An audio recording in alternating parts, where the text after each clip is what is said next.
Yang kedua juga, ini baru pertama kali, mungkin di Indonesia pertama kali kita lakukan lokal kan, yang bersamaan dan di dunia ini yang melakukan bersamaan center wing box upgrade dan avionic upgrade itu sepertinya baru kita ini pertama, yang dilakukan dalam waktu bersamaan. Jadi kita punya beberapa approval untuk C130. Yang pertama, kita dapat approval langsung dari OEM-nya, dari Lockheed Martin, bahwa kita diperbolehkan melakukan maintenance dan juga modifikasi. Kita juga mengerjakan ada helikopter, ada Bell, kemudian ada beberapa program offset untuk pesawat yang lain, seperti ada 400, ada Falcon, kemudian kita punya engine shop, ada komponen shop, semuanya juga kita juga dapat kontak-kontak dari Kementerian Pertahanan untuk selain pesawat. Nah itu juga kita kembangkan. Jadi kita merasa MRO di defense itu punya opportunity tinggi karena kita salah satunya untuk kemandirian perawatan alutsista kita gitu ya.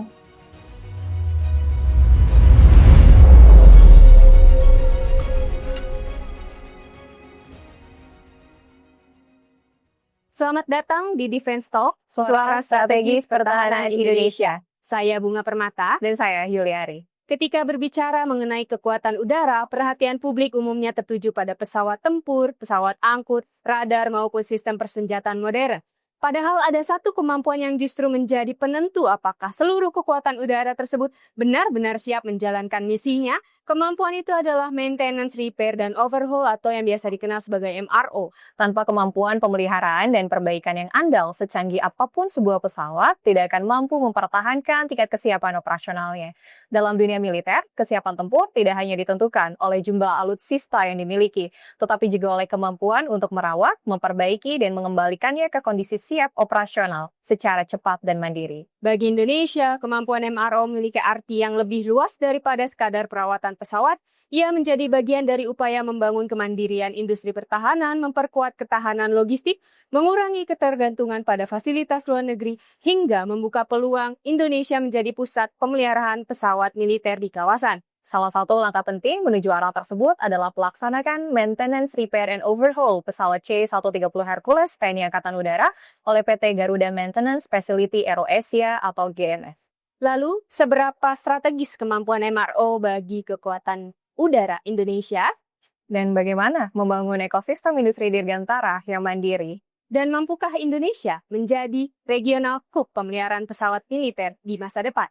Untuk membahas hal tersebut telah hadir bersama kita Direktur Utama PT Garuda Maintenance Facility Aero Asia, Bapak Andi Fahru Rozi. Terima kasih banyak sudah memberi kesempatan kepada kami, Indonesia Defense Magazine, untuk datang langsung ke fasilitas MRO-nya GMF. Apa kabar, Pak? Kabar baik. Gitu. Sedang sibuk apa nih belakangan GMF, Pak? Ya kita sedang banyak melakukan ekspansi dan pengembangan kapabilitas baru. Oke, termasuk dengan MRO-nya? Iya, MRO.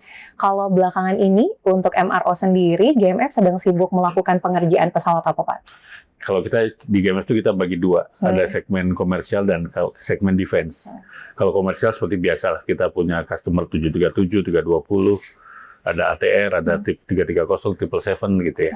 Kalau di defense kita sedang fokus di Hercules C-130, karena proyek kita paling banyak di pesawat Hercules. Ada berapa unit, Pak, kalau untuk pengerjaannya? Saat ini, soalnya kita dapat kontrak itu 8 untuk modernisasi dan upgrade ya, upgrade baik center wing box maupun avionic upgrade, itu 8 dari Kemhan. Kemudian kita juga sedang mengerjakan proyek yang sifatnya reguler, structure inspection program, itu ada 2 pesawat.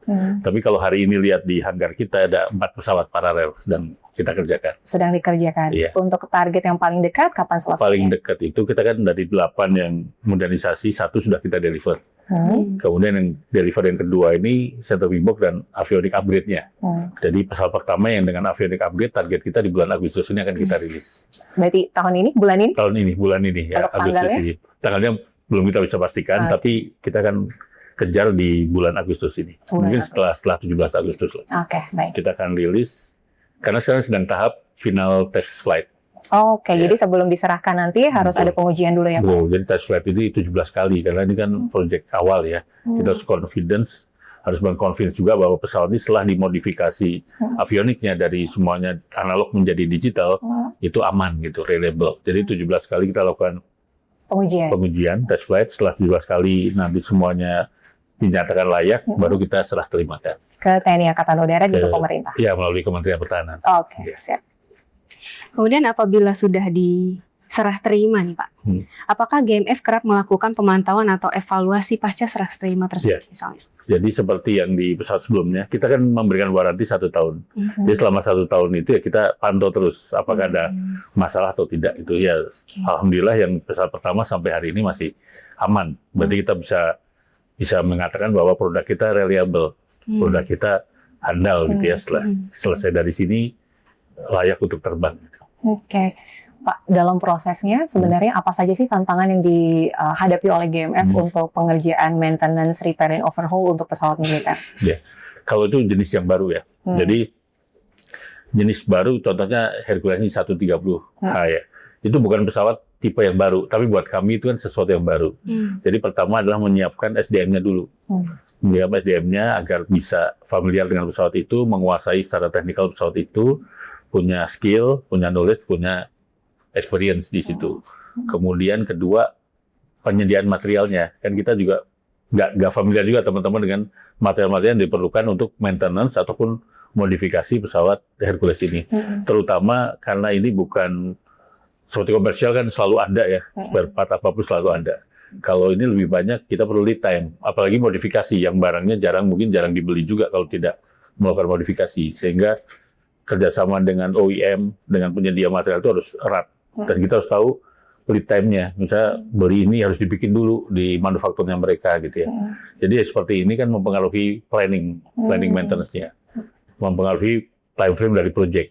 Jadi ini tantangan kita adalah tadi SDM, materialnya, dan secara manajemen proyeknya sendiri. Oke, berarti kalau misalnya dalam prosesnya terkadang suka meleset dari target atau seperti apa Pak? Iya, karena di pesawat pertama kan terus kita sambil belajar ya pertama, pasti ada. Yang kedua juga, ini baru pertama kali, mungkin di Indonesia baru pertama kali kita lakukan lokal kan, yang bersamaan dan di dunia ini yang melakukan bersamaan center wing box upgrade dan avionics upgrade itu sepertinya baru kita ini pertama, yang dilakukan dalam waktu bersamaan.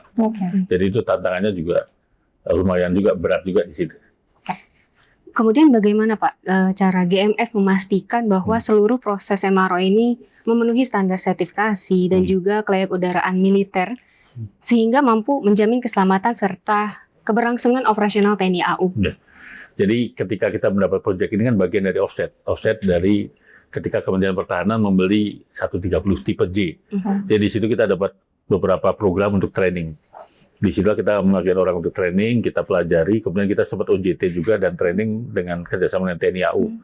Dari situ kita nanti, pada waktu itu kita ajukan approval. Jadi kita punya beberapa approval untuk C130. Yang pertama, kita dapat approval langsung dari OEM-nya, dari Lockheed Martin. Bahwa kita diperbolehkan melakukan maintenance dan juga modifikasi. Memang masih terbatas hanya untuk pesawat milik pemerintah Indonesia. Belum bisa untuk pesawat luar negeri. Kemudian kedua, kami mendapat approval dari namanya ADARS, Approved Defense Aircraft Repair Station. Ini yang mengeluarkan Puslai Kemhan. Dan juga kita punya approval juga dari Puslai Kelambangja TNI AU. Jadi dari secara sertifikasi kita sudah cukup. Dan di internal sendiri kami punya prosedur. Quality prosedur di internal kami, di quality kami yang di bawah defense, memastikan bahwa proses yang dilakukan di internal itu juga sesuai dengan regulasi comply. Berarti sesuai dengan apa yang dibutuhkan oleh pesawat itu juga ya Pak ya. Saya juga sempat baca beberapa artikel yang sebutkan bahwa GMF menjalin kerjasama juga dengan Koharmato ya Pak ya. Kalau bisa dielaborasi bentuk kerjasama itu seperti apa? Jadi kerjasamanya itu kita berbagi resource lah. Kadang kita juga perlu SDM dari mereka, kita bisa menggunakan resource dari mereka, demikian juga sebaliknya. Kemudian training, kami memberikan training untuk teman-teman di Koharmato, di Koharmato juga memberikan training untuk kami. Ada beberapa tools yang kita bisa pinjam pakai dari Koharmat dan juga mereka juga bisa pinjam pakai dari kami. Jadi simbiosis mutualisme lah, saling membantu gitu. Kalau dari Lockheed-nya sendiri Pak, proses transfer of knowledge itu kalau bisa dielaborasi seperti apa? Jadi Lockheed yang pertama memberikan training, satu memberikan training, kemudian kedua karena ini bagian dari offset tadi, mereka juga memberikan expert. Jadi itu yang mereka bawa, kemudian mereka memberikan drawing desain untuk tools dan equipment. Jadi mereka memberikan desainnya, memberikan drawingnya, kita boleh membuat lokal. Nah setelah kita selesai membuat lokalnya, mereka datang lagi untuk melakukan approval dan sertifikasi bahwa itu sesuai dengan gambar yang mereka kirim. Kemudian tadi desain beberapa desain dan data-data mereka berikan ke kami untuk melakukan tadi modifikasi. Oke, berarti sebenarnya modifikasi itu diserahkan kepada pihak GMF untuk selanjutnya di-approval atau diajukan ke Lockheed atau seperti apa, Pak? Jadi ya, kalau yang modifikasi itu yang sekarang kita lakukan setelah selesai pun, dari desain dari mereka juga ada berapa. Setelah selesai pun mereka akan melakukan yang pesawat kedua ini akan kita terjemahkan Agustus, itu langsung nanti di-approve oleh Lockheed. Dan setelah itu baru kita diperbolehkan untuk selanjutnya bisa kita approve sendiri atau maksudnya di-approve oleh IDAA sendiri ya, terus dari Kemhan. Berarti kalau misalnya targetnya ini Agustus nih Pak untuk pesawat yang kedua, kalau GMF sendiri membuat timeline-nya untuk 8 pesawat itu ditargetkan selesai tahun berapa? Jadi kita pesawat ketiganya gak lama nih, mungkin September bisa keluar. Karena sebenarnya kita semuanya beriringan. Satu selesai, yang satu lagi kan sertifikasinya sudah nih. Itu lebih cepat. Target kita sih kontrak sampai 2028. Sampai 2028. Berarti 2028 selesai semua, ya. 8 pesawat ditargetkan selesai semua. Iya. Oke. Kemudian Pak, dalam mendukung kemandirian industri pertahanan nasional, bagaimana GMF sendiri membangun kolaborasi dengan TNI AU, PT Dirgantara Indonesia, maupun industri pertahanan lainnya untuk memperkuat ekosistem MRO di Indonesia? Ya. Jadi khusus di C130 ini tadi kita punya kerjasama dengan Koharmat AU. Jadi kita udah banyak punya tadi berbagi resource lah dengan mereka, kemudian saling mengupgrade skill masing-masing. Kemudian dengan PT Dirgantara Indonesia kami punya kontrak waktu itu untuk penyediaan kit harnessnya untuk upgrade tadi. Itu dibuat oleh PT DI. Jadi kita kolaborasi juga di situ untuk ekosistemnya. Kemudian ada beberapa part-part yang di-provide oleh industri lokal juga. Tadi kita sudah sempat membahas tentang tantangan yang dihadapi oleh GMF. Kalau Bapak sendiri melihat apakah sebenarnya MRO ini bisa menjadi sebuah peluang bagi GMF untuk mengembangkan kapasitasnya, Pak? Ya, sebenarnya kalau kita memang bisnis utama GMF kan kita di MRO ini. Jadi untuk defense memang kita kembangkan. Kita baru mulai bisnis defense kan 5 tahun yang lalu ya. Kita sekarang mulai bergerak bukan cuma kita hanya C130, kita juga mengerjakan ada helikopter, ada Bell, kemudian ada beberapa program offset untuk pesawat yang lain. Seperti ada 400, ada Falcon, kemudian kita punya engine shop, ada komponen shop, semuanya juga kita juga dapat kontak-kontak dari Kementerian Pertahanan untuk selain pesawat. Nah itu juga kita kembangkan. Jadi kita merasa MRO di defense itu punya opportunity tinggi karena kita salah satunya untuk kemandirian perawatan alutsista kita gitu ya, kemandirian untuk teknologi pertahanan. Jadi kita merasa kita harus ke sana gitu. Dan untuk target revenue sendiri untuk tahap di tahun-tahun ini kan 10% dari revenue GMF itu dari defense. Tapi dalam 5 tahun ke depan ya kita targetnya bisa 20% dari revenue GMF itu berasal dari bisnis MRO defense ini. Gitu. Kalau untuk pesawat C130 Super Hercules sudah termasuk juga Pak di dalamnya? Kami sedang melakukan pengembangan kapabilitas. Jadi kita tidak berhenti hanya dengan 130H. Kita juga sedang mengembangkan kapabilitas di 130J. Yang kami targetkan juga tahun ini kita bisa mendapatkan approval juga dari Kementerian Pertahanan dari IDAA. Selain C130 Super Hercules, A400 juga tadi Bapak sempat sebutkan, itu sudah termasuk dalam A400 kami dapat project offsetnya untuk maintenance. Jadi kita sedangkan kembangkan capability, tahun ini tim kita juga di training. Termasuk juga untuk Falcon juga tim kami sedang training juga. Untuk scope-nya nanti akan seperti apa Pak? Kan kalau di yang tipe H itu ada center wing box, sementara kalau di A400 pembahasannya seperti apa? Jadi semuanya tuh yang H itu kan offsetnya di modifikasi. Tapi kami punya capability untuk regular maintenance-nya, structure inspection program, tiap 6 tahun sekali. Untuk yang tipe baru, J, kemudian A400, untuk heavy maintenance. Jadi kalau kita sebut C-check lah ya, C-check ke atas.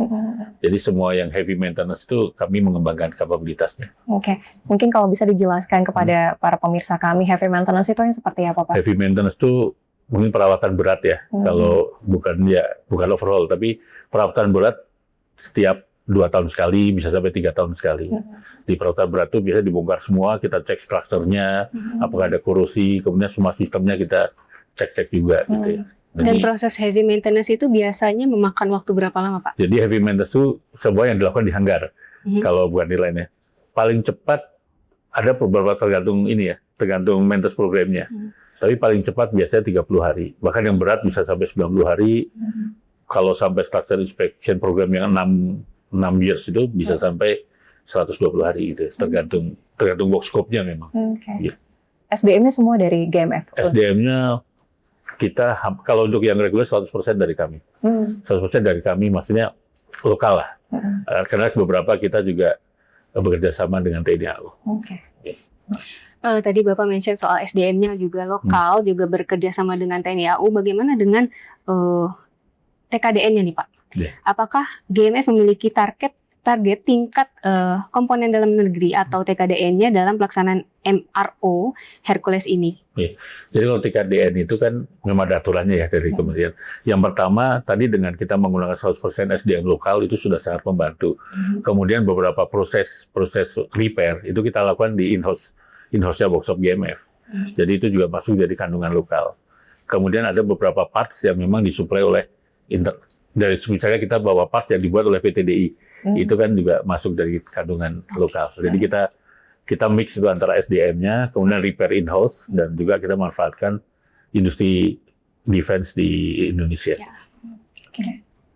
Dan sejauh mana Pak dukungan pemerintah saat ini hingga berkontribusi terhadap peningkatan kemampuan GMF dalam membangun ekosistem game MRO di Indonesia? Jadi kalau khusus defense ya, khusus defense itu memang peran pemerintah sangat-sangat krusial, yang besar sekali lah untuk kita. Karena mayoritas pengembangan kapabilitas kita kan dimulai dari program offset-nya pemerintah. Jadi pemerintah beli pesawat, kita ada program offset untuk transfer teknologi maintenance, kita yang dapat programnya gitu ya. Jadi kita mendapat kapabilitas baru dengan dukungan pemerintah melalui Kementerian Pertahanan, melalui Dirjen Pothan ya, dari potensi pertahanan. Disitulah kita dibina untuk mengembangkan capability yang relevan dengan armada yang dimiliki oleh Kementerian Pertahanan. Gitu. Dengan hadirnya beberapa alutsista baru nih Pak, apakah ada rencana pengembangan MRO juga? Mungkin ke pesawat tempurnya, atau misalnya ke jenis pesawat yang lainnya? Jadi kita hampir semua yang pembelian pesawat baru kami dapat offset untuk maintenance-nya. Jadi arah kita memang ke sana. Jadi tahun ini dari Dassault kita sudah dapat program trainingnya sudah berjalan. Kemudian dari Airbus juga berjalan tahun ini untuk pesawat jenis baru tadi yang dibeli. Dan kita juga ada yang sudah berkontak juga, misalnya contoh pesawat tempur Rafale, kita juga terlibat dalam maintenance-nya karena tadi program offset tadi.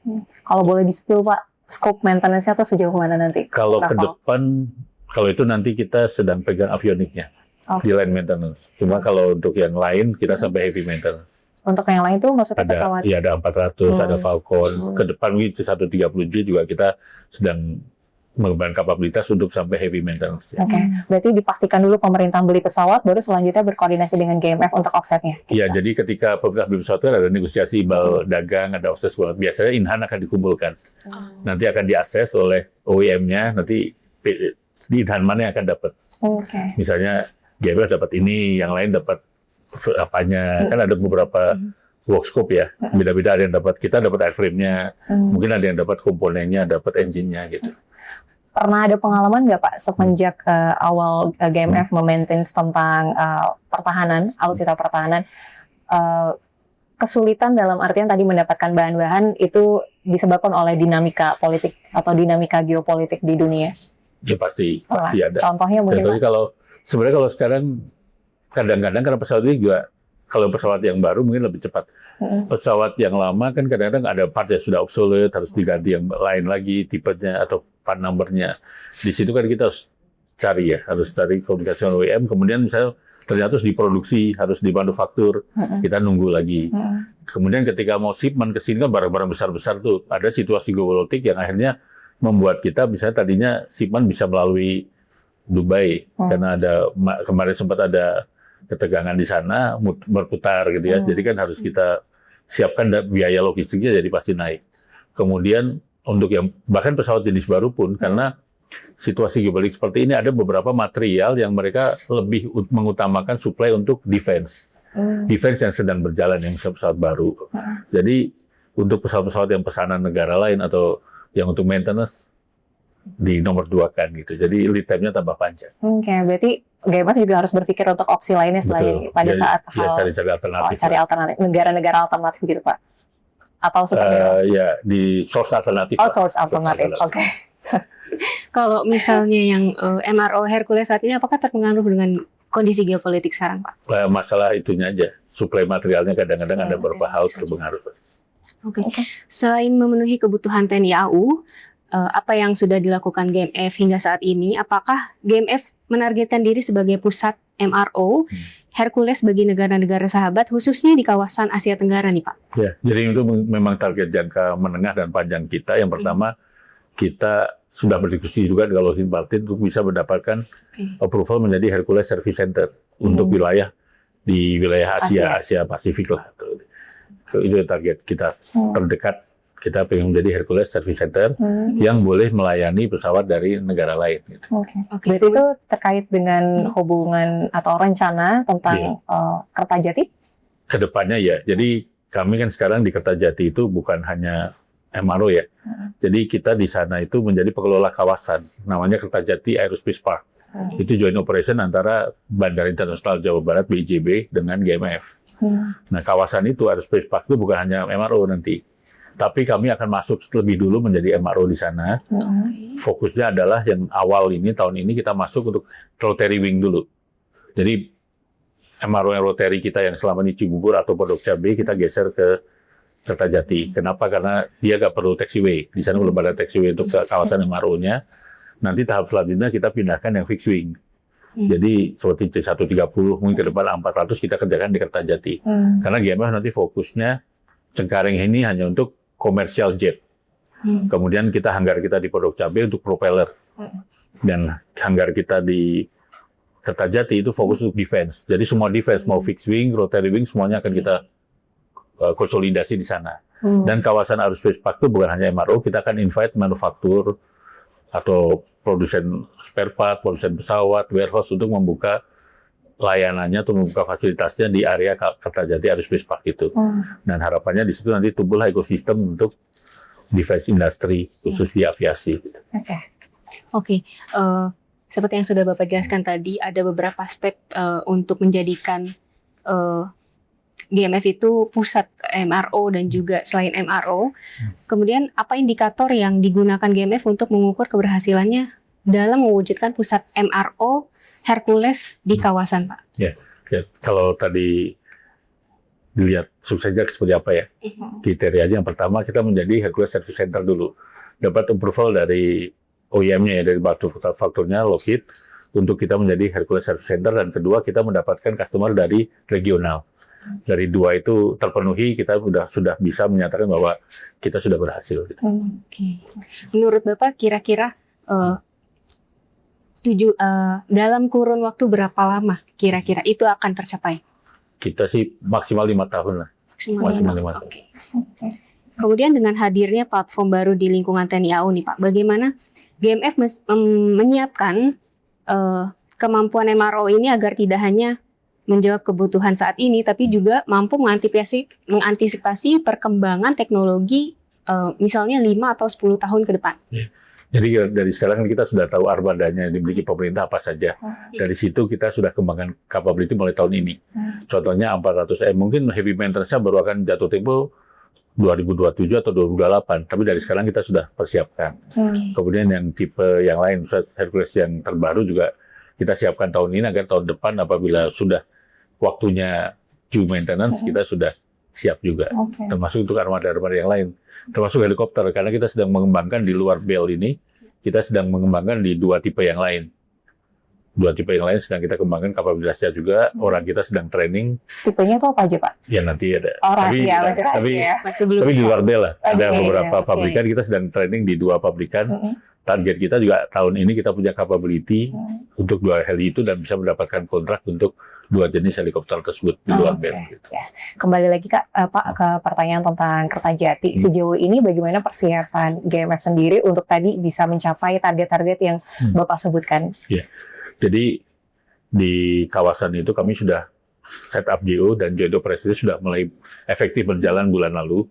Kita sedang diskusi dengan investor untuk siapa yang akan masuk ke situ. Nanti kita akan operate hanggarnya di Kertajati. Jadi tahapnya masih kita bicara di helikopter nih. Karena nanti ke depannya fixed wing itu kita perlu taxiway tadi. Taxiway kita sedang bicarakan karena pemerintah juga punya program di Kertajati ya.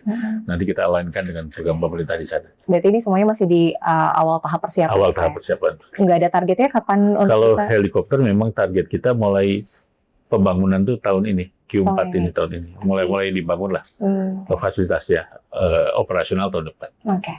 Pertanyaan dari saya terakhir, target jangka panjang dan juga jangka pendek GMF terkait dengan MRO pesawat militer di Indonesia. Defense itu memang kita ditargetkan dalam 2030 itu porsinya 20% revenue tadi. 20% revenue, kemudian menjadi service center untuk C130 dan juga punya kawasan yang memang kita punya MRO defense yang terpisah dari Cengkareng. Jadi 3 hal itu yang kita kejar di 5 tahun.